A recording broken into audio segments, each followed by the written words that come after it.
Está entrando no ar. Debate 93.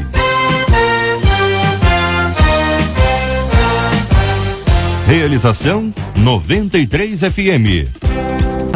Muito bem, gente, vamos começando mais uma edição do nosso Debate 93, hoje segunda-feira, 13 de abril de 2015, a nossa equipe já está toda pronta para te atender com o maior carinho, a nossa querida Marcela Bastos, a Luciana Vasconcelos, Patrícia Alane, o Fabiano Fernandes, aí Cardoso, a equipe de jornalismo, Juliano Medeiros, Helder Fernando, Vanese Rodrigues e Kátia Regina, a nossa Catita, a nossa equipe está prontinha para te atender com o maior carinho e você fala. Fale com o Debate 93. 2461-0093. E-mail debate@radio93.com.br. Facebook Rádio 93 FM. Site www.radio93.com.br. Muito bem, gente, dito isto posto, vamos nós ao nosso debate, ao nosso assunto de hoje do Debate 93. Gente, presta bem atenção nisso. Eu sou adolescente, diz a nossa ouvinte, e a única que conhece é Jesus na minha casa. Só que eu não moro com os meus pais por causa da minha mãe. Ela já me espancou umas 4 vezes e, embora não consiga viver com ela, eu a amo. Nosso relacionamento é complicado demais. Eu morro de medo da minha mãe. Meus pais são usuários de drogas e eu não sei o que fazer. O que leva uma mãe a não amar a sua própria filha? Será que nascer foi um erro? Eu sempre me questiono se não conseguirei ser feliz como filha. E a única que conhece é Jesus. O que é que eu devo fazer? Essa é a pergunta de uma adolescente inquieta, sem saber o que fazer, já que a pessoa que deveria amar, ela tem medo. Sou adolescente e a única que conhece Jesus na minha casa. Destaque escolhido pela pastora Nadiege Macário, da Igreja Batista Central de Niterói e coordenadora do projeto Edificando Adoradores. Muito bom dia, pastora, seja muito bem-vinda. Ela escolheu logo esse tema, logo de cara. Bom dia, Cid, bom dia aos nossos debatedores, aos nossos ouvintes da Rádio 93. Eu escolhi essa primeira frase porque eu já tive 2 adolescentes dentro de casa, né? E adolescente é cheio de vida, não é isso? Tem muitos sonhos, tem muita coisa ao redor dela acontecendo. E eu fico feliz quando eu vejo aqui uma adolescente que não tinha ou não tem uma família crente, que ela se converte. É algo assim tremendo, porque significa que os sonhos dela poderão realmente ser sonhos reais na presença de Deus e que ela poderá também, através dela, ao redor dela, ganhar pessoas para Jesus. Então eu fico feliz quando eu vejo adolescente. Agora, realmente, a adolescente precisa ser cuidado, né? Qualquer adolescente, e o adolescente precisa ser direcionado e precisa ser amado. Então é sobre isso que nós vamos conversar daqui a pouco aqui mais um pouquinho. Pois é, pela ordem da escolha dos destaques aqui, o pastor Rafael, que veio se levantando. Não sei pra que o Leão tem que sair, pastor. Hora do recreio? Pois é, pastor da Igreja Batista Getsemane, bom dia, pastorzão. Desculpa o mau jeito, pastor. Bom dia, sim, tudo bem. Quando você passou a palavra, eu falei, não vai dar tempo. Eu ia pegar um negócio lá na bolsa, mas não vai dar tempo. Daqui a pouco você vai, daqui a pouco eu te deixo. Tudo bem, sem problema. Adolescente, a única que conhece Jesus em casa, é o destaque da pastora Nadiege Macário. É mais complicado se a adolescente é a única que conhece Jesus na casa? Os pais são viciados em droga e tudo? Eu conheci alguns casos assim. Uma vez eu vi um pastor dar um testemunho num congresso que quando ele se converteu, o pai o colocou para fora de casa, ele vinha de noite, dormia na varanda, depois tinha que sair, antes que o pai saísse, e até que o pai o aceitou. E durante um tempo ele dormiu na varanda. É difícil. Era uma família constituída, o pai dele era uma pessoa respeitável, mas não aceitava que ele fosse evangélico. E eu tenho uma amiga que passou por isso. Um dia ela me contou que quando se converteu, a mãe a colocou para fora de casa. E até crente até hoje, né? E foi bem sucedida, se formou, prosperou, mas enfrentou esse pedaço difícil, né? E é uma coisa que a gente enfrenta, e é pior quando é adolescente, porque ainda depende financeiramente dos pais, e é um preço que se paga para seguir Jesus. Mas se você se firmar, Deus te honra e te abençoa. Pois é, rapaz. Pastor Luciano Regis, bom dia, queridão, seja bem-vindo. Bom dia, Cid Gonçalves, bom dia, debatedores, amados ouvintes, que Deus nos abençoe a todos. Esse é um assunto bem complicado que a gente vai tratar hoje, um assunto muito difícil, um assunto que, por incrível que pareça, vou usar uma expressão até triste, em moda. Porque esse é um assunto que está acontecendo o tempo inteiro. A gente conversava aqui com o pastor Carlos Pedro, ele está num momento muito difícil, onde a igreja dele está plantada. Eu acredito que ele vai falar disso, mas a expressão sou adolescente e a única que conhece Jesus na minha casa, essa expressão por si só já vai determinar toda a mudança que, por incrível que pareça, já está acontecendo na vida dela. Algumas dúvidas estão chegando devido à idade, alguns problemas estão chegando devido ao relacionamento com os pais, mas existem coisas na vida dela que Jesus já está fazendo, e é isso que a gente vai começar a trazer à baila já aqui. Mas eu quero já começar a declarar que a diferença na vida dela já foi feita, Jesus. E essa diferença vai começar a produzir frutos segundo a palavra de João 15. Vai começar a ver frutos e esses frutos vão permanecer. E aí a gente vai começar a tratar de coisas que são sérias aqui, que precisam ser faladas. Muito bem, pastor Carlos Pedro, muito bom dia, campeão. Seja bem-vindo. Bom dia, meu amado Cid, bom dia aos pastores, debatedores na mesa. Estou muito feliz, eu quero iniciar esse debate mandando um grande abraço a toda a igreja no Complexo do Alemão. Ontem nós tivemos às 7h da manhã um ato profético lindo, uma multidão na rua. Nós tomamos literalmente as ruas e os becos do complexo ontem. Tinha uma multidão de gente de tudo que é igreja, de todas as denominações, e eu quero mandar um abraço a essa galera vibrante, esse povo de Deus, um povo que não se amedronta, que não se apequena, que está na rua quando necessário, está clamando, está orando.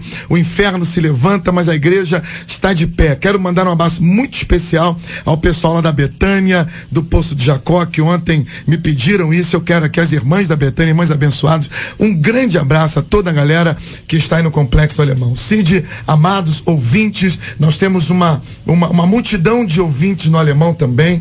O que nós vivemos é uma tragédia social.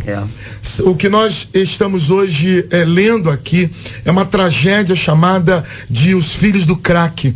Para você ter uma ideia, amado, nós ontem, esse final de semana, nós realizamos um congresso de moradores de rua. Você vê o que é? Numa igreja evangélica, aqui em Vila do Estéreo, nós trouxemos, esse congresso já existe em Caçapava há alguns anos, e nós fizemos agora, o 2º ano consecutivo, um congresso de moradores de rua. Só para você ter uma ideia do tamanho dessa tragédia. Quase 100 pessoas retiradas da rua, tratadas ali no final de semana para serem encaminhadas para os centros de recuperação.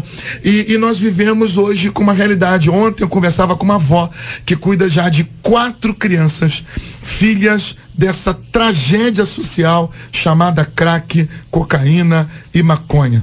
E essa menina, amados, eu tenho a alegria de hoje estar lendo sobre essa menina, que a despeito de ser uma adolescente, ela recebeu Jesus, e quando Jesus chega, ele muda o choro em alegria, e a maldição que está sobre essa casa, ela é quebrada a partir de uma menina que recebe Jesus, e que a partir da transformação que Jesus faz, vai mudar, eu não tenho nenhuma dúvida disso, vai mudar a história dessa família. Uma família onde os pais são viciados, vai ter a partir de uma menina a história completamente mudada, porque Jesus faz isso. Muito bem, tá na hora de ouvir também a nossa querida Marcela Bastos, direto do WhatsApp. Fale com 93 pelo WhatsApp. 96803-8319. 96803-8319. Bom dia, Cid, bom dia nossos ouvintes, debatedores. Nós vamos ao WhatsApp na pesquisa também, porque o pastor Carlos falou sobre a tragédia social e a pesquisa revela um pouquinho disso, porque a gente está perguntando se os nossos ouvintes conhecem filhos que estão sofrendo porque os pais estão presos às drogas. Por telefone, 75% dos nossos ouvintes afirmam que conhecem, um número grande, e 69% deles na internet também conhecem, o que é um número também bastante grande. Afinal de contas, geralmente quando você pensa em drogas, você pensa mais que os pais estão sofrendo por causa dos filhos, mas há filhos sofrendo por causa dos pais. E aqui no WhatsApp, 968038319, um dos nossos ouvintes diz assim: eu sei que não é o assunto totalmente em pauta, mas eu gostaria de destacar que ainda na nossa sociedade há aqueles que defendem a legalização das drogas sem perceber o que a droga pode causar em uma família, e o debate de hoje é a prova disso. Pois é, gente, essa é uma questão que realmente pega muito e pega bem na curva, porque na verdade essa discussão toda, se descriminaliza ou não as drogas. O fato é que já está ruim do jeito que está. Aí vai liberar as drogas. Não, vão liberar porque aí vai acabar com o tráfico. Tá, vai acabar com o tráfico. Mas e as pessoas que vão se acostumar e vão enfiar o pé na jaca nisso E vai ficar pior ainda. Agora, veja bem, minha querida pastora Nadiege Macário, essa menina é uma adolescente ainda em formação, como já foi dito aqui, é uma pessoa que ainda depende financeiramente dos pais, mas ela morre de medo da mãe. Geralmente é a mãe que protege, não? Verdade. A mãe que protege na sua sã consciência, mas essa mãe, ela está sendo dirigida por uma droga, né? Que transforma totalmente a mente, o cérebro da pessoa, né? Fica deficiente. E pelo que eu percebo aqui, ela não está morando com os pais, não é isso? Não, ela disse que não. Só que ela ainda, mora. Não diz gente que parece que ainda não. Ela morava com os pais, agora já não mora mais. Mora em frente. Ela mora em frente, né? Bom, enfim, como uma adolescente, eu não sei se ela está morando com alguém, de qualquer maneira, ela necessita de uma proteção, necessita de um carinho, como toda adolescente, porque ela está em formação. Mas, como foi dito aqui, uma das coisas que eu creio que Deus vai, e já mudou, já está mudando o cativeiro dessa família, né? Mudando toda a situação, e eu tenho certeza que Deus vai estar direcionando a vida dela, abrindo as portas para a vida dela, para que ela possa ter um sustento, né? Para que ela possa ter esse sustento e poder ter condições também de continuar até mesmo cuidando dos seus pais em oração e continuar amando seus pais. Embora ela precisa desse amor, mas ela vai dar o amor que os pais necessitam, ela vai dar esse amor, talvez até um amor muito mais fortalecido, porque ela tem o amor de Deus com ela. E ela sabe que Deus está com ela, e ela sabe que Deus está protegendo e vai dar forças para ela para também conseguir tirar os pais dessa situação. E ela vai precisar de muito mesmo disso, né? Continuando a palavra que a pastora colocou, às vezes a gente precisa amar de longe. Às vezes a gente só pode interceder. Antigamente, eu sou cria de igreja, né? Antigamente se excluía a pessoa da igreja por qualquer pecado. E acabava que a gente ganhava 6, excluía 6 e a igreja não prosperava e ficava uma multidão de crente no mundo. Hoje em dia não. Quer dizer, enquanto a pessoa se dispõe a ser ajudada, a igreja acolhe e ajuda, mesmo que muitas vezes ainda esteja em pecado, porque vocês sabem, bom, se eu largar esse doente, ele morre. Claro. Enquanto a pessoa, não, eu estou lutando contra o pecado, eu estou disposto a ser ajudado, então a igreja ajuda. Quando ele vem falar, não, eu quero viver assim a minha vida, aí você fala, então você vai ver em outro lugar. Porque o lugar de pecador que não quer deixar o pecado não é na igreja. Você quer ajuda, a gente ajuda. Você não quer ajuda, vai embora. É uma postura que as igrejas que têm começado, cada vez mais eu vejo, converso com os colegas, que as pessoas têm. Enquanto a pessoa quer ajuda, você está lá, você cerca, você cobre, você ora, você acolhe. Quando ele fala, não, a vida é minha, tá bom, ela é sua, vai embora. É mais ou menos isso, quer dizer, às vezes você tem um parente, um filho, que está lutando contra as drogas. No instante em que a droga toma o controle, você tem que afastá-lo de você. Às vezes, por exemplo, você tem um filho em casa que é viciado, a hora que ele começa a agredir, roubar e colocar em risco os outros parentes, você tem que expulsar ele de casa. Falou, ou você vai ser internado ou você vai pra rua. Porque a presença dele lá ameaça o resto da família. Às vezes você tem um pai que você ama, mas que é esse o caso, é o pai que você ama, mas ele não quer ser ajudado. Eu sou obrigado a intervir. Intervinha. O que o senhor está dizendo é muito perigoso, meu pastor. Eu entendo, eu quero intervir com muita calma, muita paciência nisso. Eu tive um filho viciado, eu trabalho com viciados. A gente não pode colocar para fora, pastor. Se colocar para fora, acaba tudo. Ó, eu tive um casal na igreja que o rapaz estrangulou a irmã. Então, nesse momento o que o pai fala, você vai pra clínica ou você vai pra rua. Mas aí a gente não pode pegar. Eu tô falando do caso extremo, eu sei. E simplesmente determinar algo. Eu reconheci o corpo de um sobrinho meu, que era viciado em crack, que foi espancado e morto, queimado, e o outro que desapareceu. Eu fiz o enterro dele.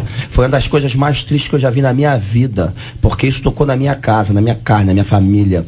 E aquela mãe que hoje é crente, mas que sofre absurdos, horrores, porque eram gêmeos, e os dois viraram cracudos, ela não entende, mas ela nunca abandonou seus filhos, e essa foi a forma que ela prolongou ainda a vida deles, o máximo que ela pôde. Eu sei que o cara viciado em crack, ele se torna altamente perigoso, porque ele é tomado por sentimentos bestiais, que não estão no controle dele. Bestiais. Mas a gente precisa, e aí cada família, de acordo com a sua necessidade, ou juntamente com a sua igreja local, porque a gente não está falando só para crente, ou juntamente com um grupo de assistência, que existem vários por aí, para que de alguma forma ele crie uma assistência a essa pessoa. Porque abandonar por si só, você já pensou se cria Cristo me abandonasse, porque eu fui viciado. Então vamos lá. Eu não tô contra, por isso que eu tô. Vou esperar a sua acabar. Eu tô entrando, eu tive que intervir porque eu entendo a sua postura. Mas aqui vai a palavra de alguém que usou drogas 10 anos. Que quando eu chegava em casa drogado, virado, eu tinha um copo de leite, de suco da minha mãe. Que minha mãe me amou até o fim, mesmo eu xingando, mesmo eu com ódio, mesmo eu com raiva, porque eu era tomado pelo sentimento que era maior do que eu, como você bem disse. Então, mas o que me tornou um pastor hoje não é o simples fato de eu chegar numa igreja e entregar minha vida a Jesus, mas o fato de uma mãe orar e jejuar 10 anos ininterrupto pela minha vida, tratar eu e os meus amigos viciados com o maior carinho, sendo protegido, obviamente, por um pai que não era nem crente. Meu pai era diretor de uma grande escola de samba, então meu pai me cercou com a malícia da vida, dizendo: meu irmão, se fizer isso aqui, pau canta. Então meu pai colocou o medo e o terror para que eu não passasse dos limites, e minha mãe trouxe o amor para que eu conhecesse o evangelho.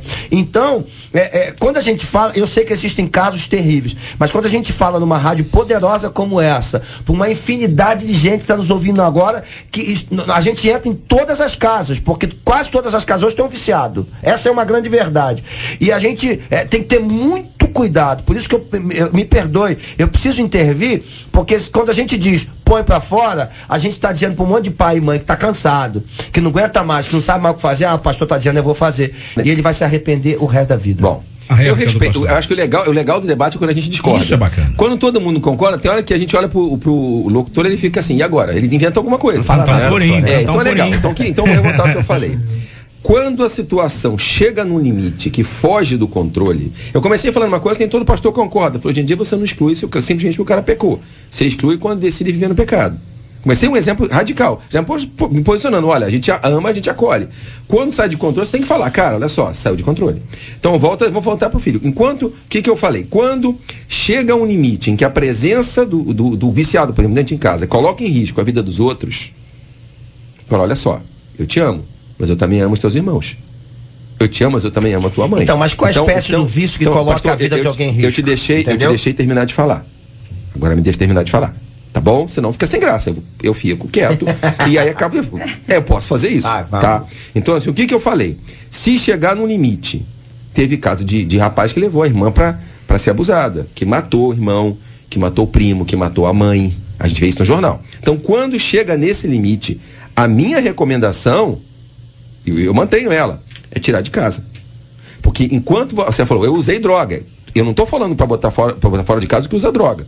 Eu estou falando que quando chega nesse limite, que coloca em risco a vida dos outros, não é justo você arriscar o filho honesto pelo filho que ainda que não tenha culpa inteiramente, que escolheu o caminho do erro. Então, é isso que eu disse. Tá? Se chegar no limite, que sair do controle, entre prejudicar todo mundo e só um, você com dor no coração tem que fazer. Então, por que eu falei isso? Às vezes a gente tem que amar de longe. No caso dela, que é do pai e da mãe. Ela ama o pai e a mãe, tem que continuar amando, tem que continuar honrando, tem que continuar orando por eles. Mas se ela ficar na casa deles, ela pode ser abusada e pode ser morta. Ela tem que sair de casa. Ela tem que crescer, ter um emprego, estudar, se firmar na vida dela, continuar evangelizando, continuar orando, mas naquele momento estar na casa dela é risco de vida. E eu acho que ela tem que sair de casa sim. E continuar amando, continuar orando, mas ficar lá, eu acho que ela não tem que ficar não. Então deixa eu... Terceiro ponto, é bom. Depois eu falo.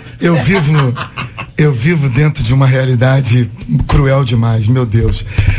Essa menina, ela é a exceção no que deveria ser a regra social, que são os pais cuidarem dos filhos. Isso. Ela tem pais que são viciados. Então, já começa com uma inversão aí. Ela vai ser o ponto de partida para uma reversão num quadro caótico, triste, mas que eu tenho certeza que é por isso que a igreja existe. Uhum. A igreja não existe para construir prédios bonitos, não existe para fazer coisas bacaninhas. A igreja existe por causa disso aí, para pegar essa menina e mudar essa realidade. Para pegar alguém como o pastor que está aqui agora, que acabou de falar, pastor Luciano, e mudar essa realidade, trazer ele aqui para a bancada para dizer que é possível. Agora, eu tenho 2 exemplos aqui que estão latejando na minha mente. Um dia desse eu recebi uma menina, só para você ter uma ideia, ontem um obreiro nosso virou à noite, porque ele saiu para levar uma pessoa no centro de recuperação, nesse evento de moradores de rua. Ele saiu com a Kombi da igreja para levar uma pessoa no centro, mas só que ele chegou lá e tinha muita gente, ele teve que ir a Caçapava. Ele foi a Caçapava levar um grupo e voltou, chegou agora de manhã. Ele tinha que trabalhar cedo e acabou virando a noite na rua para poder atender essa demanda, essa necessidade, só pra gente entender como isso é grave. Eu recebi uma menina adolescente, 17, 18 anos, não sei, talvez uns 18 anos de idade, grávida, uma barriga de 8 meses, chorando na minha frente, dizendo: pastor, eu não suporto mais, eu não quero que o meu filho nasça e veja o meu pai caído, prostrado, viciado em cocaína dentro de casa. E o pai dela do lado dela, chorando, disse: pastor, me ajuda. Eu não aguento mais, eu ganho mais de 5 mil reais por mês e torro o meu dinheiro inteiro na cocaína. E a gente fica: meu Deus, o que faz? E aí Deus entra com uma providência. Hoje o cuidado daquela menina com o pai, nós levamos ele para uma casa. Hoje, 6 meses depois, ele está limpo, restaurado e já quase pronto para voltar para sua casa. Eu quero aqui discordar do meu amado pastor, quando ele fala, ele tem uma realidade social, tem uma visão social, mas o que eu tenho visto, eu vivi com uma mãe que o garoto roubou, o garoto deu prejuízo dentro de casa, meu Deus do céu, e a gente dizia, eu pensava assim, cara, esse cara vai morrer, essa mãe está se arriscando demais. Eu falava: minha irmã, esse menino vai prejudicar. Ela virou para mim e falou assim: pastor, ninguém mais quer ele, eu vou abandonar? Pastor, tá todo mundo querendo matar o meu filho. Eu vou fazer o quê? O senhor acha o quê? Que eu vou abandonar ele?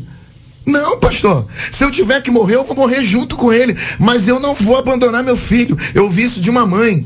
E eu como pastor, já estava irritado com ele.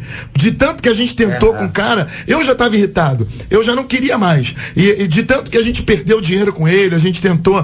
Eu já não tinha mais paciência. E quando eu fui falar com a mãe, ela disse: pastor, ninguém mais quer saber do meu filho. Eu vou jogar ele fora? Não, eu não vou abandoná-lo. Eu não vou abandoná-lo. E todas as vezes que ele chegar na minha porta, eu sou a mãe dele, pastor. Hoje, para a glória de Deus, para a honra do Senhor e para a alegria daquela mãe, esse garoto está restaurado. Amém. E está reintegrado num quadro de obreiros da igreja. Eu vejo muita dificuldade, porque conversando com os pais e com os filhos, não dá para... por mais que a gente pense que é o correto, mas eu vejo gente que não quer, que vai pro centro de recuperação, eu chego lá, eu deixo o cara, e quando eu chego na igreja, ele chega atrás de mim. Eu gasto, às vezes, o dinheiro para ir, passagem, transporte, eu vou a Caçapava, às vezes, levar um cara, vou a Paracambi, e eu chego lá, deixo ele, quando eu volto, eu chego na igreja, eu tô almoçando, o cara chegou junto comigo. Não, pastor, eu não quero ficar lá, não sei o que, porque isso é demônio, não tem jeito, isso é o vício. E aí eu fico pensando, tem hora que eu não quero mais, tem hora que eu quero largar o cara para lá e abandoná-lo, mas não tem jeito, porque nós somos a única instituição nesse mundo que foi levantada por Deus. É claro, tem outras pessoas fazendo isso que não são a Igreja de Cristo, tem outras associações, o pastor Luciano falou isso, tem muita gente fazendo e ajudando, mas a igreja não vai poder abandonar nunca. Pastor. E os pais, o meu conselho, não tem jeito, não dá para abandonar. Você sabe, não dá para largar. Desculpa, gente, você sabe que é o seguinte, a gente falando sobre essa questão, sabe que o assunto é abrangente mesmo, não vai ter jeito. O assunto é abrangente, a gente está falando de uma adolescente que está com problema, mas o assunto não para só nela, porque não tem como parar só nela. Não tem. Porque a droga é uma desgraça que está arrebentando com as famílias todas. Agora eu fiquei pensando uma coisa aqui, o pastor Rafael falando sobre essa questão de, eu entendi o que ele falou com mais um tratamento de choque. Ou você para ou você vai embora. Eu acho, imagina um tratamento de choque, aquela ameaça, como o seu pai fez com o senhor. Olha, se chegar nesse ponto, o couro vai comer. Não deu para pensar nesse momento, então não vou passar. Eu fiquei imaginando, foi isso que o pastor Rafael falou, até porque veio um destaque que ele escolheu, foi o destaque seguinte: a minha mãe já me espancou 4 vezes. 4 vezes a menina levou uma surra tremenda. Eu imagino que não foi um tapinha na cara, foi uma surra. Me espancou. Já é complicado. E embora eu não consiga conviver com ela, eu continuo amando. É a mesma coisa que vocês falaram sobre a mãe. Ninguém queria mais o miserável do filho, porque o filho está acabando com tudo. Tivemos um caso um dia desse aqui na caravana da Solidariedade. Uma mãe veio aqui pedindo alguma coisa. Porque não tinha mais nada. As telhas da casa, o rapaz tirou e vendeu. Os móveis da casa, o rapaz tirou e vendeu. Ele agrediu a irmã, agrediu a mãe, já era bem velhinha. Ele esculhambou com a família toda, foram na porta da casa dela várias vezes, armados, para cobrar o que o rapaz devia. O que aconteceu com esse garoto? O que vocês imaginam que aconteceu com ele? Não, ele não morreu não, mas ele foi preso. E a mãe deu graças a Deus, porque ela não ia ver o filho morto. Melhor coisa que acontece com um cara desse é ser Eu preso. imaginei essa, por isso que eu imaginei o que o pastor Rafael falou, porque também já aconteceu comigo. Meu pai me entregou pra polícia. Não, vou explicar. Porque o meu pai. Melhor coisa que acontece é aceitar Jesus. Não, olha só. Tá chegando só de carrinho hoje. Deixa eu explicar pra você. Deixa eu explicar aqui. Atenção, deixa eu explicar aqui. Quando meu pai me entregou. Quando meu pai me entregou pra polícia, não foi porque eu tava fazendo nada de muito grave, não. Mas pra evitar que eu fosse, ele já tinha combinado com o policial, ele chegou lá e falou: olha, meu filho tá fazendo isso. Eu levei uma bronca daquele policial. Por isso que eu entendi o que o pastor Rafael falou. Agora deixa eu ouvir o pastor Rafael. Pra qualquer um. Vai lá, pastor Rafael. É aceitar Jesus. Até pro cara que não usa droga. Eu não tô. Vamos lá. Eu não tô dizendo que é melhor ir ser preso que aceitar Jesus. Esse é pra qualquer um. Mas o cara continuar na rua. Não, entre morrer, roubando. Ou o outro bandido mata, ou a polícia mata, ou um segurança acaba matando. Então, ele dura mais, por pior que seja a vida lá dentro, a chance de ele ser morto lá acaba sendo pior do que aqui fora. E você tava falando do amor assim. Eu vi um a mãe espancou, mas a filha não consegue deixar de amar. Eu vi um psiquiatra dizer, não era evangélico no rádio, que normalmente o viciado só decide largar o vício quando ele sente o peso, quando fica caro e pesado para ele. Muitas vezes o cara só para, depois que o filho deixa a família desse, perde emprego, ele se vê na sarjeta, quando a casa dele cai, ele fala, bom, eu vou ter que voltar. Então assim, a gente sempre considera, se aceitar Jesus, eu já vou passar a bola, se aceitar Jesus se converter é melhor. Eu concordo, se o cara aceitar Jesus muda tudo, mas eu tô falando do cara que tá no vício. Eu não vou nem falar de aceitar Jesus, porque a gente tem outras associações trabalhando que não são a igreja, e a gente respeita muito. Isso. Eu tenho centros espíritas que trabalham com recuperação, outras instituições, ONGs, várias. Mas eu digo o seguinte, pastor, nós somos igreja, eu vou falar aqui como pastores. Eu acho que o sistema penitenciário, ele não recupera nem o traficante, o bandido, o cara que está matando lá no morro. Ele piora. E pro viciado é muito pior. Eu acho que o que a gente tem que fazer é o que nós, igreja, não fazemos. Gente, eu lido com isso. No outro dia eu tô conversando com o pastor, ele pergunta, pastor, por favor, me responde isso. Por que as igrejas não conseguem criar comunidades, centros de recuperação? O que as igrejas fazem com o dinheiro delas? Elas não abrem centros. O que a gente está fazendo enquanto igreja? Qual é a nossa posição? Nós não investimos na recuperação das pessoas. Meu Deus, então não adianta a gente ficar fazendo discurso demagógico. Essa galera que está dependente de químico, está dependente de crack, de cocaína, só tem uma solução, é você oferecer para eles uma opção. E não adianta mandar para esses abrigos que tem uma boca de fumo do lado, não. Porque o cara vai pro abrigo e ele tem lá a comidinha com a boca de fumo do lado. Isso não é a resposta. Alguém vai ter que acordar e começar a gastar o bendito dinheiro da igreja no tratamento e na recuperação de um evangelho integral nesse país. Nós precisamos acordar para isso, porque não é o que eu tô vendo, gente. Pastor, era isso que eu ia falar. A gente fala sobre as pessoas manterem o seu querido dentro de casa. E procuram, às vezes, as igrejas. Não são todas as igrejas que têm essa condição de preparo para ajudar. A senhora está sendo muito boazinha quando diz que não são todas. Entendeu? Porque... A senhora está sendo muito boazinha. Pois é. Só um instantinho. Então, não são. A pessoa vai lá, pastor, meu filho é assim, é viciado, ou meu marido. Há pouco tempo eu estava num debate aqui, o assunto foi mais ou menos sobre isso, e era o caso de um esposo. E a mulher queria saber se separava ou não separava, porque ela não aguentava mais apanhar. Acontece que a mesa, algumas, quase 100%, 75% da mesa falou que não poderia se separar de jeito nenhum, que fosse o pastor, e o pastor falou também que ela já tinha ido à igreja, o pastor falou, não, você não pode separar. Uma moça escreveu para cá, na mesma situação. Perdi minha mãe nessa situação. Meu pai era viciado, minha mãe foi à igreja, pediu auxílio, o auxílio que o pastor deu foi, não separe porque a senhora vai estar em pecado. Minha mãe, um mês depois, estava morta, estrangulada pelo meu pai. Então, a gente tem que ter casos e casos. casos. Eu acho que as igrejas só não podem falar assim, não pode separar, não pode largar o seu filho, não pode, tem que amar, botou no mundo, vai cuidar. Eu acho que as igrejas precisam abraçar essas famílias, porque é fácil a gente falar.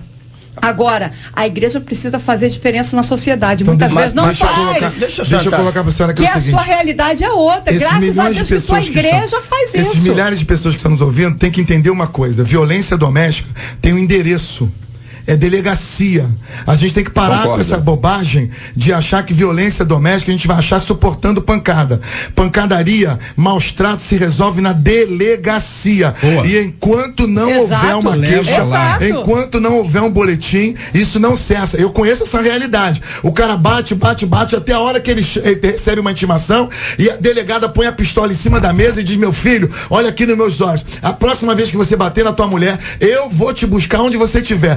Se ele bateu de novo, nunca mais bateu. Mas se ele estiver drogado fora de si? A família não pode abandonar, pastor. A família tem que cuidar dele. E aí, o que eu tenho que fazer é o seguinte: se você não achou igreja nenhuma, eu confesso que eu não tenho mais vagas, eu não tenho mais pra onde levar a gente. Mas liga pra gente, a gente vai dar um jeito, não é possível, gente. E o caso da adolescente cuja mãe é que agride? Pastor Luciano tá tentando falar mais tempo. Deixa eu aqui, eu vou bater nessa mesa. Não, bate não, senão vai tremer o microfone. Vamos lá. É só brincadeira pra relaxar. Assim, o pastor Carlos Pedro tocou numa coisa muito importante, mas o que é verdade é que vai uma lambada do pastor Luciano Regis pra esse bando de corruptos chamado de deputado estadual e federal desse país que não valem nada. E eu queria muito falar, na verdade, o que eu penso deles, e queria até dar nomes, mas não posso porque a rádio não tem nada a ver com isso. Eu sei disso, não sou maluco, mas eu queria dar nome porque é um bando de corrupto. A gente tá vendo um monte de gente na rua e todo mundo que votou na Dilma, todo mundo que votou no que tá aí, todo mundo que votou nessas pragas que estão aí, estão na rua. Então, pra mim, é tudo hipócrita. A gente não tem que parar de fazer nada, mas eu quero aqui entrar num assunto muito sério. Qual? A gente quer fazer, e ninguém melhor do que a igreja pra fazer. Essa é uma verdade. Tem um monte de gente aí que faz um monte de coisa errada, mas tem muita igreja fazendo coisa séria. Amém. E, infelizmente, o que o pastor Carlos Pedro falou, ela cai. Eu tenho um pastor amigo que ele se virou para montar um centro de recuperação no sítio que ele tinha. O sítio era dele, da família dele. Ele viu tanta luta, ele acabou com o sítio da família, arrumou um problema com a família e disse: eu preciso recuperar a gente. Botou gente dentro do sítio. A praga do governo foi lá e fechou o sítio do cara. Conheço isso. Então, é muito complicado com o governo corrupto que está aí, com esses deputados que não fazem nada, ganham rios de dinheiro, mas não fazem nada, e todos eles sabem que quem tem autoridade no assunto é a igreja evangélica. E aqui eu não quero desmerecer nenhuma ONG, nenhum centro de ajuda. Fui o primeiro a colocar hoje isso aqui, a ajuda que eles estão fazendo. Mas quem tem base legal para fazer isso chama-se igreja evangélica. E se você fizer uma pesquisa rápida, não precisa dar para qualquer um não. Pesquisa as igrejas que trabalham de maneira séria, investe nessas igrejas. Pega o governo e fala: meu filho, quer fazer uma parceria com o governo? Onde é que você precisa de um sítio? A gente vai bancar o sítio, a gente vai bancar a alimentação, a gente vai dar psicólogo, vai dar psiquiatra. Porque essa é a dificuldade de uma igreja bancar nas escolas, que eles tinham obrigação moral de dar merenda nas escolas, estão dando. Então, mas eu não estou falando nem do dinheiro para dar. O problema que a igreja se encontra é o seguinte: eu já tentei montar várias vezes e eu me encontro com burocracia que eu não consigo sair do lugar. Sabe por quê? Porque a gente tenta montar, aí você tem psicólogo, você tem psiquiatra, você tem isso, você tem aquilo. Aí quando você vê o montante financeiro, você diz: meu irmão, ninguém vai comer nada. E ninguém ajuda também, mas não tem ajuda. Que fazer. Então, esses deputados que estão aí sem fazer nada, só comendo dinheiro dos outros e disputando conversa fiada, eles deveriam fazer leis para gerar recursos, para que quem quer fazer, e aí eu quero abrir não só para a igreja evangélica não, faça uma pesquisa de quem trabalha certo e liberar verbas e criar uma forma de fazer esses profissionais que não trabalham direito no Estado, prestem serviços comunitários, ou até pagos por eles, dentro dos centros sociais, dentro dos centros de reabilitação. Porque um psicólogo, um psiquiatra pago pelo governo, por que não pode uma vez por mês dar atendimento numa clínica de recuperação para ajudar? Só que, na verdade, não tem vontade de fazer. Então tá esse caos, e aí a gente cai em tudo aquilo que foi pregado há muito tempo por muita gente. A miséria é fonte de lucro. A miséria é fonte de voto. Tudo que está aí, na verdade, satisfaz muita gente, porque isso é armamento, é droga, e tudo está por trás da corrupção. Só que as igrejas estão lutando. A gente está aqui do lado do pastor Carlos Pedro, que quando eu vi o pau quebrando, eu falei: pô, a igreja do meu amigo está lá. Eu fui por oração, porque eu sei onde a igreja dele está. Eu falei: o pau está quebrando, e o pau está quebrando no meu amigo, está quebrando no meu lombo também, meu irmão. Só que a gente A gente não está fazendo o que deveria ser feito. Então, eu acho que as igrejas, elas têm que se unir para começar a cobrar algumas coisas. Não é em relação à mudança de governo, porque vai mudar a pessoa e vai continuar mesmo. Aí eu faço uma pergunta. Por quê? Sabendo dessa necessidade, as igrejas não se unem. Eu queria é uma dificuldade, eu queria entrar nisso no pastor Carlos Pedro. O pastor Carlos Pedro falou sobre isso. Olha, eu queria falar um pouquinho de humildade. É uma coisa que falta na igreja. A gente tem sucesso e acha que pode fazer tudo. Por exemplo, às vezes o cara é um pastorzão e a igreja cresce, ele fica conhecido porque a igreja cresceu. E aí ele se mete a ser teólogo, só escreve bobagem. Como o cara é poderoso, o pessoal fica em volta falando que tá bom, porque se não falar perde o emprego. Mas o cara só escreve bobagem. E quem tem formação teológica não consegue ler um capítulo do livro dele. E ele continua publicando. E vendendo. E caro. Então, vamos lá. Cada um tem um ministério. Não, nem é caro. A igreja paga para ele distribuir o livro. Tá? É verdade, tô falando uma coisa prática. Caro pra igreja. Mas tô colocando assim. A igreja sabe ser igreja. Pastor sabe ser igreja. Ganhar ovelha, discipular, ela sabe fazer. A igreja resolve ser agência missionária. Aí pega um pobre coitado, manda lá pro raio que o parta, manda até o dinheiro, mas o cara não tá treinado, sofre e tal. E tem uma organização missionária boa, que dá o curso certo, que tem um contato com a agência do país, que faz uma formação em missões transculturais, que ensina outra língua pro cara. O cara vai por uma agência, ele já chega redondinho. Ele chega do jeito que pode chegar, onde pode chegar e dá resultado. Então vamos falar da questão da recuperação de viciados. Eu não acho que, pastor, eu não acho que a igreja tem que recuperar viciados. O que eu acho que tem que ter é que as pessoas que têm esse ministério específico precisam ser apoiadas pela igreja. Às vezes falta comunicação. Mas a igreja sozinha não faz. Deixa eu só chegar lá. Então, assim, eu acho que às vezes a gente peca nisso. Eu vejo que eu transito muito meio de igreja. Tem missionário que te manda uma carta todo mês. Tem missionário que, eu tô sozinho no campo. Há quanto tempo você não manda uma carta? 6 meses. Você está deixando os outros sozinhos também. Então, o cara que manda um dinheiro para você quer saber o que você está fazendo. Então, eu acho que a gente cresceu. E na geração passada, foram grandes homens que sacrificaram e fizeram sem saber e sem recurso. A igreja não é mais assim. A igreja está estabelecida. Tem verba, tem prédio, tem gente. A gente tem que começar a se organizar. Então, alguém tem que chegar e fazer, pegar essas organizações que estão fazendo um trabalho sério, começar a criar rede, a criar comunicação, a fazer o link. Pastor, as igrejas que fazem não tem verba. Mas é exatamente isso, pastor. Não, olha só. O senhor concorda comigo que a droga no Brasil hoje, Rio de Janeiro, na nossa realidade, é uma tragédia social, que a igreja tem que cuidar disso. A igreja não vai poder evangelizar se não quiser tratar de viciados em drogas. Não tem como, pastor. Se você quiser evangelizar no Rio de Janeiro hoje, você tem que lidar com essa questão, porque tá permeada. É um exemplo. O e-mail de hoje é um retrato social. Vamos falar de prática, de coisa prática. Eu estava com os irmãos da Cruzada Billy Graham umas 2 semanas, ele falou, olha, quem sustentava o ministério do Billy Graham são vários irmãos espalhados pelos Estados Unidos que davam $10, $15, $30 por mês. E esse monte de gente junta fazia uma fortuna que ele podia bancar distribuição de material, equipe e tal. Uma igreja, não, de repente, você cria uma coisa organizada, cria um cadastro, manda um carnê, um manda 50, um manda 20, um manda 30. Eu acho que a gente precisa começar a se organizar melhor. É porque assim, a gente que você está no foco, você está no olho do furacão, está levando pancada, está olhando a coisa do ponto de vista de quem está lá dentro. Vamos olhar a estrutura. Tem gente querendo gastar dinheiro no evangelho e não sabe onde. Pastor, eu atendo. Aí vai gastar na televisão. Aí gasta comprando rede de televisão. Pastor, não, às vezes o crente. Aí, Rafael, mas isso que eu falo assim, eu queria chegar você radical nisso. Deixa eu dar um exemplo. Deixa eu dar um exemplo para canal. Eu quero dar R$20 por mês para ajudar na recuperação de viciados. Para quem que eu dou? Deixa eu dar um exemplo da minha realidade. A gente hoje, a minha igreja não tem um centro de recuperação, exatamente por entender isso. Eu não tenho essa estrutura. Então, na igreja lá, o presidente, pastor José Rodrigues, nós não temos uma estrutura para montar um centro. Mas nós temos um lado da igreja, que é um pastor, que tem um centro estabelecido, atende 200 jovens em média lá. Em todos os outros centros que a gente consegue atender, ajudar e ter parcerias, tem mais ou menos umas 500 pessoas. Eu tenho inúmeras pessoas de igrejas que me procuram para levar gente para lá.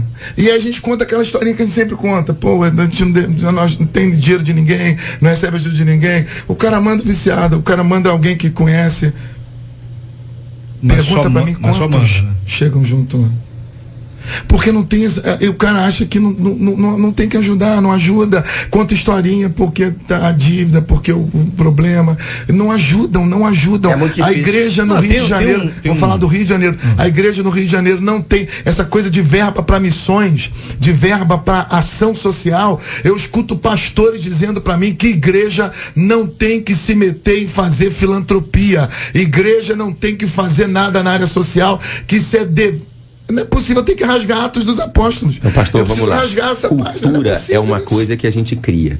Toda a convenção batista, veja bem, eu conheço os defeitos, eu sou batista, eu conheço os defeitos da minha igreja, mas vou falar das qualidades. Toda a convenção batista tem um departamento de missões organizados, porque nós temos uma cultura de investir em missões.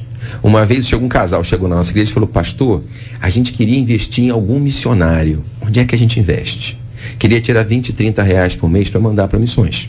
Então, assim, a gente criou uma cultura e isso está na cabeça das pessoas. Cultura se cria. Então, a gente tem que começar a trabalhar. Eu não trabalho com essa realidade, tá? De viciados, não é meu foco. Mas, assim, começar a criar uma cultura e criar rede de mantenedores. Porque você hoje em dia no banco você consegue boleto barato, você consegue no cartão. Tá, pastor, eu vou de 1 em 1. Não, mas essa pessoa vai te contribuir. Uma pessoa que te der 30 reais por mês durante um ano, são 360 por ano. O cara que te der 50 são 600. Tem que começar a criar essa rede, e a gente tem que falar até aqui na rádio. Porque isso é uma cultura que se cria. Se não começar a fazer agora, não vai começar a fazer depois. Mas é exatamente o que eu estou tentando, gritando aqui na rádio para ver se alguém me escuta e abre os olhos para isso. Essa menina está vivendo uma realidade que é uma tragédia social e não existe evangelismo no Rio de Janeiro que não pense na integralidade, que não pense em cuidar dessa menina e da família dela. Não adianta a igreja, e eu acredito que ela está numa igreja saudável, eu oro a Deus por isso nessa manhã, para que essa menina tenha encontrado uma igreja saudável, um pastor que seja alguém que tenha um coração no reino, na obra, que tenha uma visão de pastor. Essa menina precisa de ajuda, mas essa igreja tem que chegar lá na casa dela. Essa igreja vai ter que alcançar essa família. Essa é a diferença. Tem que ajudá-la nessa casa. Chegar na casa porque dela. Essa é a missão da igreja. Gente, faltam 14 minutos para a gente encerrar o debate. Eu quero dar um testemunho aqui de um grupo que eu conheci um tempo atrás, que é o grupo chamado Terapia do Abraço, que é ali no Jacarezinho. Você sabe que às vezes uma pessoa só precisa de um abraço para perceber que ela é importante de novo? Um viciado só precisa de um abraço. O pastor tá lá agora, deve estar ouvindo a gente, que eles ouvem a gente o tempo inteiro lá na Terapia do Abraço. É um lugarzinho bem pequenininho, em que aí eu cheguei lá um dia desses, eles estavam saindo, um grupo de pessoas saindo para levar um grupo de pessoas e para fazer um culto, um almoço para um grupo. Eles falaram o lugar, mas eu não me lembro agora o local não. Missionário Paulinho, gente boa demais da conta, ele, o Marquinhos, outros pastores, e eles falam que a dificuldade que eles encontram mesmo é quando de repente alguém de uma outra igreja chega a falar: pastor, eu quero ajudar o pessoal lá do Terapia do Abraço. Ele vem cá, você saiu da igreja, você vai sair da nossa igreja, do nosso culto, para abraçar vagabundo? Meu Deus. Peraí, gente. Peraí. Se é para pescar no aquário, você não precisa de título de pastor, não. Basta de mercenário, tá bom. Tá bom demais ser mercenário. Porque se o cara não pode sair da igreja para abraçar um vagabundo, vai abraçar quem? Fizeram essa pergunta para uma moça: você vai sair da igreja num dia de culto, uma festa na igreja, para andar na linha do trem para abraçar vagabundo? Ela falou: mas foi para isso que eu fui chamada, pastor, para buscar os que estavam perdidos. É para isso que eu sou chamada.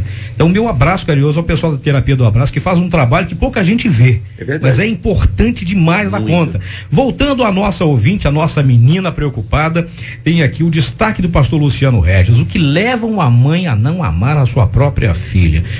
Embora já tenha sido respondido isso, mas vamos responder claramente isso agora. O pastor, meu caro amigo, o que leva uma mãe a não amar a própria filha? Por que eu destaquei isso? Porque eu sinceramente, eu não acredito que essa mãe não ame, mas eu acredito que ela perdeu o controle das suas faculdades mentais. Exato. E as atitudes dela demonstram uma falta de amor que na verdade não existe. Só que as drogas tomaram conta dela de tal forma, e quem já tratou cracudo sabe como funciona isso.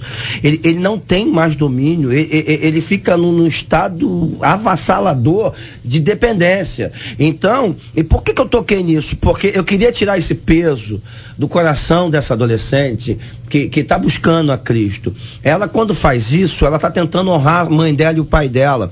Ela não está contra o pai dela. E Deus vai agir nisso. Mas o que eu preciso que ela entenda é que a mãe dela e o pai dela hoje estão tomados, além de demônios, que tem uma porta aberta aí, eles entram mesmo e vêm para matar, roubar e destruir. Esse é o fato. A mãe dela hoje não tem mais controle sobre as faculdades mentais. E isso, vou dar um exemplo para ela aqui, que todo mundo conhece, que está voltando à baila, que é o caso daquela menina que foi assassinada dos Nardoni. E agora estão dizendo que o sogro, eu não acredito, prefiro nem acreditar, meu irmão, mas não quero nem entrar nisso. Ali não tinha nenhum drogado, ninguém usou droga. Ali ninguém fez nada, mas jogaram a menina, porque acharam que estava morta, do 6º andar lá embaixo. Um negócio terrível, uma menina de 7 anos de idade, não tinha droga. Isso é muito mais terrível do que um caso desse. Porque a sua mãe, minha filha, eu falo diretamente para você, que com certeza você está ouvindo, ela está tomada por sentimentos que ela não conhece, que ela não tem controle. Ela perdeu o juízo dela. Então, ame tua mãe, procure entender, perdoe tua mãe. Todas as vezes que você estiver com ela, libere uma palavra de amor, libere uma palavra profética, libere uma palavra de salvação, porque essas palavras, com a tua vida, que é uma realidade, vão criar uma coisa chamada autoridade espiritual. E essa autoridade espiritual vai quebrar qualquer tipo de cadeia que seja estabelecido sobre sua mãe. Isso pode demorar um tempo, mas vai quebrar no nome de Jesus. Amém. Por isso que eu destaquei isso, para que ela não carregue esse peso, até por ser uma adolescente, dizendo: eu não sou amada pela minha mãe. Você com certeza é amada, sempre foi pela sua mãe, só que hoje você perdeu a sua mãe para as drogas e precisa tentar recuperá-la para que você descubra novamente o quanto a sua mãe lhe ama. Deixa eu contar uma coisa prática. Teve pregando na minha igreja o filho de um grande evangelista que se tornou pastor, mas ele tinha sido viciado em drogas, ele esteve no mundo do crime durante muito tempo. Um dia, nessa época, o pai nunca parou de orar por ele. Não perdeu o controle, ele virou bandido, mas o pai não parou de orar por ele. Um dia ele estava com um amigo usando droga, os dois apagaram, desmaiaram de barriga para cima, vomitaram, estavam se afogando os dois no próprio vômito. Um anjo veio, virou ele viu o anjo virando ele de lado, ele virou, ele tossiu, cuspiu o vômito para fora. O anjo virou ele e ficou de costas para ele, não ficou de frente para ele. Estava com nojo dele, mas virou ele. E aí ele sobreviveu, o amigo dele morreu. Muito tempo depois ele perguntou, ele falou: teu pai estava intercedendo. Aí Deus mostrou para ele: teu pai estava intercedendo por você. Ainda que você tivesse merecendo morrer, a intercessão te cobriu e você escapou. Não tinha ninguém orando pelo teu amigo. Eu quero ratificar. Só terminar aqui. Então, assim, às vezes você acha, mas só o que eu posso fazer é orar. A sua intercessão constante pode ser a diferença entre o seu filho, o seu pai e a sua mãe morrerem ou continuarem vivos. Quando eu falo que às vezes você tem que amar de longe, não é indiferença, é que às vezes a única coisa que você pode fazer é interceder até a ficha cair. Então, se você tem um motivo sério para orar, interceda intensamente, poderosamente, jejue pelo teu filho, jejue pelo teu pai, ore, mas às vezes isso é tudo que você pode fazer. Eu quero ratificar a palavra do pastor Luciano, porque é exatamente essa impressão que nós temos, que a mãe não nos ama, que nós fomos rejeitados. Mas na realidade, quando a gente conversa com essa mãe no momento de lucidez, a gente percebe o amor, mas ela não consegue demonstrar, não sabe como demonstrar, não consegue. E o domínio das drogas não permite a ela demonstrar esse amor e fazer o que deveria. Então muitas vezes a droga, ela é uma fuga da realidade. Por não conseguir cuidar da família, por não conseguir dar à filha o que ela merece, a droga se torna uma fuga. Mas para você, querido, e para tantos outros que nos ouvem, Isaías 49, versículo 15, é um texto lindíssimo, lindíssimo, lindíssimo. O Senhor responde assim, porque o povo está questionando: poxa, Deus nos abandonou, eu estou sozinho. E aí o Senhor responde: será que uma mãe pode esquecer o seu bebê? Será que pode deixar de amar o seu próprio filho, mesmo que isso aconteça? Olha como Deus diz isso. Isso é muito difícil acontecer, isso é quase impossível de acontecer, mas mesmo que isso aconteça, eu nunca esquecerei você. Deus, ele é amor. E saiba de uma coisa: se momentaneamente te falta o amor do pai e da mãe, se momentaneamente você não consegue ser abraçada, você, meu amigo, minha amiga, meu irmão, minha irmã, se você não consegue ser abraçada pelo teu pai ou pela tua mãe, pelo filho, pelo esposo ou pela esposa, pelo marido ou pela esposa, saiba que o amor de Deus, ele supre essa necessidade. E ela vai ser amada, pastor? Seu destaque. Sempre me questionam se eu vou conseguir ser feliz algum dia. Ela vai ser com feliz. certeza absoluta, eu não tenho nenhuma dúvida disso. Ela encontrou Jesus. Gente, Jesus é a essência da felicidade humana. Essa menina encontrou o Senhor. Se ela não tivesse encontrado Jesus, eu teria alguma dúvida. Mas Jesus entrou nessa vida. E sabe, quando Jesus entra, ele pega o morto, ele pega o sepultamento em andamento, ele pega o cortejo fúnebre, ele pega o choro da mãe ali em Naim, e ele transforma aquilo tudo em alegria. Gente, querida, eu tenho convicção de que isso tudo vai passar. Vai passar. E você vai sorrir, porque o Senhor é aquele que faz milagres. Eu concordo com isso. Eu quero já partir para o meu término aqui no debate. Eu queria falar de algo que eu falei ontem na igreja. De 3 pessoas, eu usei a expressão discípulos, mas eu quero tirar discípulos aqui para que a gente fale a todos. 3 pessoas necessárias hoje na igreja, no trabalho, na casa, na família, em todos os lugares, ao nosso lado, e que nós mesmos sejamos. Primeiro, Ur. Quando Moisés não estava aguentando mais, Ur, quem era Ur? Tá bom, não vou entrar nem na genealogia de Ur, mas estava lá do lado do seu pastor, do lado do seu líder, do lado do seu amigo, só para dizer, meu irmão, estou aqui, eu vou te ajudar, aguenta firme, estou contigo.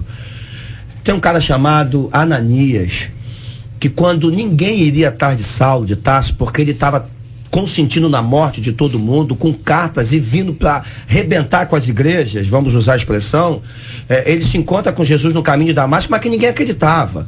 E aí Jesus vai nesse cara e diz, Ananias, o negócio é o seguinte, vai lá, porque esse cara é escolhido para mim, mas Senhor, é Saulo, tem certeza que é ele? Vai porque ele é escolhido. Quando esse cara chega diante de Saulo, ele tem um coração tão quebrantado e tão voltado para a vontade de Deus, que ele perde todo o medo, ele diz, Saulo, irmão. Ele coloca Saulo no mesmo nível que ele e trata de Saulo, e depois aparece um outro chamado Barnabé, que quando todo mundo coloca Saulo para fora, porque Saulo está gerando problema como todo novo convertido, ele vai atrás e diz, meu irmão, fica comigo que eu vou te ajudar, mesmo com todos os problemas que existem. A gente precisa de 3 tipos de pessoas: aquele que esteja disposto a ficar do lado, mesmo que não ganhe nada, mesmo que você nunca vai ter status de nada, mesmo que teu nome nunca vai estar estampado nos melhores lugares, mas para alguém saber que você está lá porque deve é. A gente precisa de alguém que quando ninguém quer investir, quando ninguém quer ajudar, você queira. Mesmo que você não tenha nada, mesmo que você não tenha retorno, mesmo que você nunca saiba o que aconteceu depois disso, mas que você esteja lá para ajudar, mesmo arriscando a sua própria vida. E que você esteja também, e que você se torne essa pessoa que quando todo mundo te coloca para fora, você chega para alguém e diz, não, eu tô aqui para te ajudar. Eu não sei o que aconteceu, mas nem me interessa. Saiba que tem aqui um Barnabé do teu lado. Eu acho que hoje precisa essas 3 pessoas na nossa vida, na nossa igreja, que nós nos tornemos com essas características na vida de alguém, porque isso não tem a ver só com igreja, isso tem a ver com casa, com família, com trabalho, com amigos. Isso é igreja, é uma igreja saindo para fora. Nós precisamos hoje mudar características que foram plantadas na igreja, o imediatismo. Hoje a gente precisa lutar até o fim, como Jesus lutou por mim, como Jesus lutou por você que me ouve, e como Deus pagou um alto preço entregando seu filho, acreditando que valeria a pena, e ele o faria de novo, acreditando na sua vida. Eu quero terminar essa minha frase aqui com essa palavra, para que você pense nisso no nome de Jesus. Eu queria deixar aqui para essa moça um conselho que é bíblico, né? E eu acredito que todos nós falamos aqui, só para finalizar essa também minha palavra. A primeira coisa é que ela ame os seus pais, porque o amor cura. O amor liberta. Verdade. Não é verdade? O amor liberta. E que perdoe também os seus pais, porque o perdão cura. Além de perdoar, e peça ajuda a Deus para que você consiga, e você vai conseguir no nome de Jesus, porque o Senhor é amor, o Senhor traz o perdão também para as nossas vidas.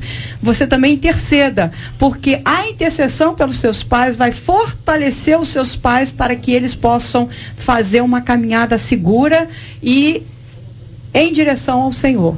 Amém. Né? Que ela permaneça dessa maneira, e com certeza ela vai ser vitoriosa. Ela já é, porque ela tem Jesus. Amém. Nem sempre, a gente às vezes fica muito aflito no meio da crise para que Deus mude a nossa realidade imediata. E sabe, normalmente ele não muda. Geralmente a gente fica aflito. Mas o que Deus tem uma coisa poderosa, ele te ajuda a mudar o teu destino.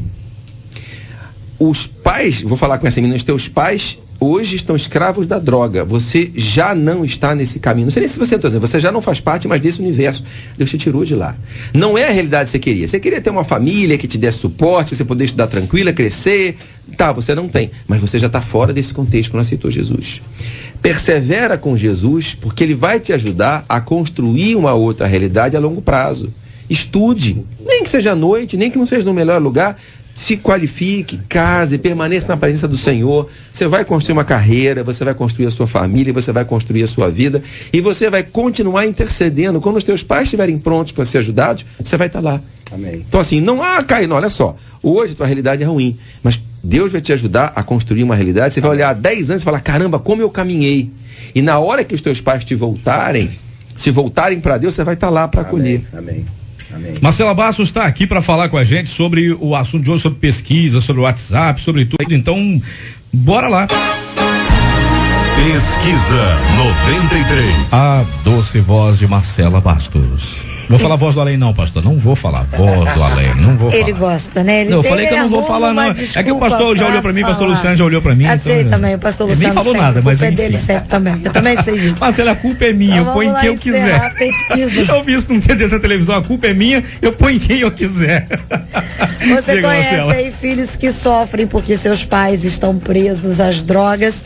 Aumentou. Foi para 79% dos ouvintes que conhecem por telefone e diminuiu no site, foi para 66% deles que conhecem, então. Não é mole não, gente. Agora no Rio são 12 horas em ponto já. Ia falar que a Rosane Félix já chegou aqui, mas não, é o Fabiano, enquanto a Rosane tá de férias, me parece que ela viajou agora, parece que ela foi lá pro México, né? Ela foi pro México, foi escalar as pirâmides lá de Yucatán. Sei por que ela vai fazer lá, gente, tão pequenininha.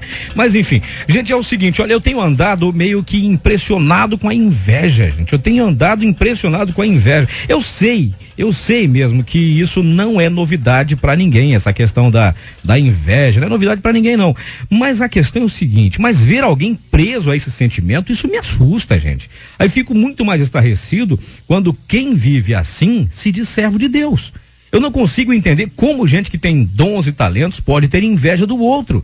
A inveja é pecado ou seria apenas um problema da baixa autoestima? Gálatas 5:6 diz, não sejamos cobiçosos de vanglórias, irritando-nos uns aos outros, invejando-nos uns aos outros, mas como viver isso quando a vida do outro é mais interessante que a nossa? Até que ponto a inveja pode levar o invejoso? Até onde a inveja pode levar o invejoso? E como agir quando o alvo da inveja sou eu? Fale com o debate. Não fala que o debate não é pra falar nada. Para, você sossega, não é pra falar nada. Já ficou com inveja já a máquina aqui já. Eu, hein? Esse e outros assuntos amanhã, gente. Amanhã, a partir das 11 horas da manhã, mais uma edição do nosso debate 93. O Lucas se atrapalha todo com os botões aqui, rapaz, tá vendo? Foi falar de culpa, né? Foi botar a culpa em quem não devia, deu nisso, né?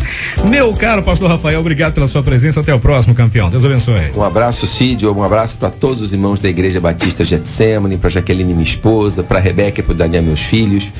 Um beijo para todos vocês. Meu caro pastor Carlos Pedro, obrigado pela presença, campeão. Deus abençoe. Obrigado pelo privilégio de estar aqui. Um abraço e um beijo no coração dessa menina e de tantos outros que nos ouvem hoje com esse problema. Que Deus possa inundá-los com seu amor e que a perseverança seja a nossa tônica de vida. Amém. Gostei do tônica, hein? Não, gostei. Pastor Luciano Reis, me lembrou que um remédio que eu tomava quando criança. Pastor Luciano, obrigado pela presença, queridão.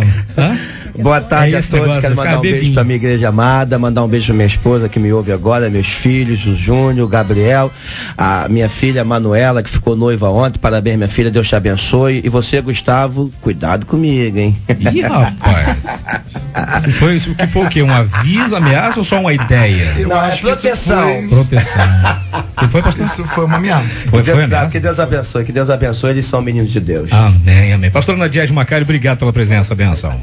Obrigada a vocês pelo convite. Eu quero deixar um abraço a todos os ouvintes e em especial para um casal de tios, tia Neuza e tia Henrique Kozlovski. Um beijo para vocês, eu amo vocês. E também para Kátia, a filha deles, Kátia Kozlovski, minha prima. Que Deus abençoe vocês. Permaneçam.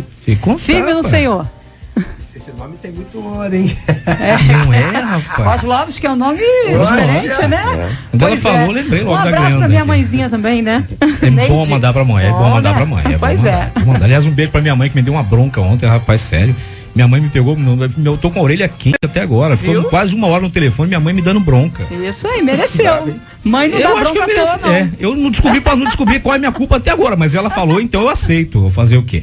Gente, nós vamos agora encerrando o nosso debate. Queria pedir, por favor, pastora Nadiege, por favor, nos leve a Deus em oração. A gente vai encerrando assim o nosso debate. Amanhã a gente volta a partir das 11 horas da manhã com mais uma edição do nosso debate 93. Pastora. Nosso Deus, nosso Pai, Deus maravilhoso, nós estamos aqui, Senhor, com o coração grato diante de Ti, porque sabemos que Tu, Senhor, tem nos sustentado, nos abençoado, nos orientado, Senhor. Obrigada, Senhor Deus, pelas pessoas que se convertem através de Jesus Cristo, nosso Senhor e Salvador. Agora toma, Senhor, esta adolescente nas Tuas mãos, dando a ela, Senhor Deus, o fortalecimento, a direção divina que ela necessita, Pai. Junto com ela, todos aqueles que estão passando por situações parecidas, Pai, que eles não desistam, mas que eles continuem firmes, Senhor Deus, na Tua presença, lutando e intercedendo pelos seus. Oramos agradecidos, Senhor Deus, no nome de Jesus, o nosso Senhor e Salvador. Amém. Que Deus te abençoe. Você acabou de ouvir Debate 93.